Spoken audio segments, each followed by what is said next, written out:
How are you? How are you? I'm doing well. What's going on today? What do you mean? Why are you recording? Why am I recording? What's your name and badge number? My badge number is 30410. And your name? I don't need to provide you my name, but I can give you my badge number. You do need to provide 2 pieces of ID under the Community Policing Act. Yes, you do.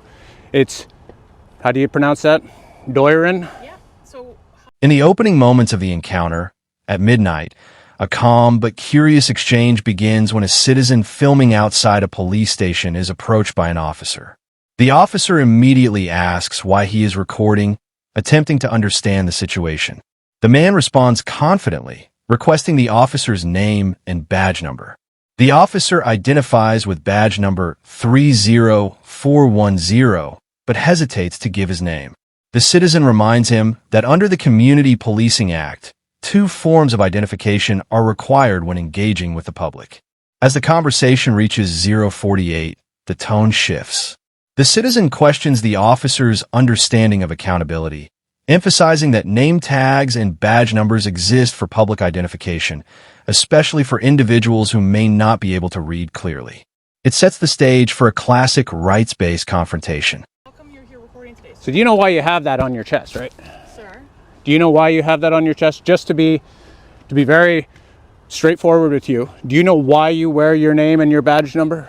Because you have to identify to people. What if I can't read? I don't have my badge number on me, sir. I just have my Where name, is it? right? It's written on you somewhere, isn't it? No, I only have my name on. Okay. So what seems to be the issue? I need to know what you're recording here today. We had a call for service that you were recording outside our headquarters, so that's just why I'm asking. So who called for service? Was it one of the officers hanging out in the parking lot? I don't know who called, but either way, I need to get an understanding as to why you're here. Why? Am I breaking a law? No, I'm just asking. From 048, the officer explains why he approached. A call was made reporting someone filming near headquarters. The citizen challenges this, asking whether officers themselves made the call or if it came from the public. The officer cannot answer directly, but insists he needs to know why the man is there recording. The citizen firmly asserts that filming is not illegal, and since he is breaking no law, he is not obligated to provide explanations. He clarifies that he is working on a project, and the officer has interrupted his narration.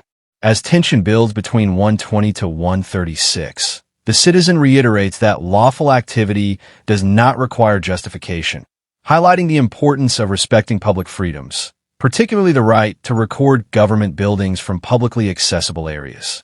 Why you're here. I'm not breaking a law, so therefore I have no obligation to explain myself to you. I'm working on a little project, as you can see, Okay. and you interrupted me while I was narrating, so. Okay, what kind of project are you working on? Is that going to change anything? No, I'm just trying to get an understanding as to why you're here recording. How are you? I'm all right. How are you? Good, thank you.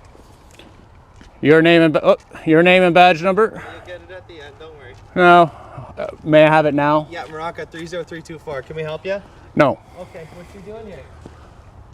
Exactly what it appears I'm doing here. Okay, you're just videotaping the station?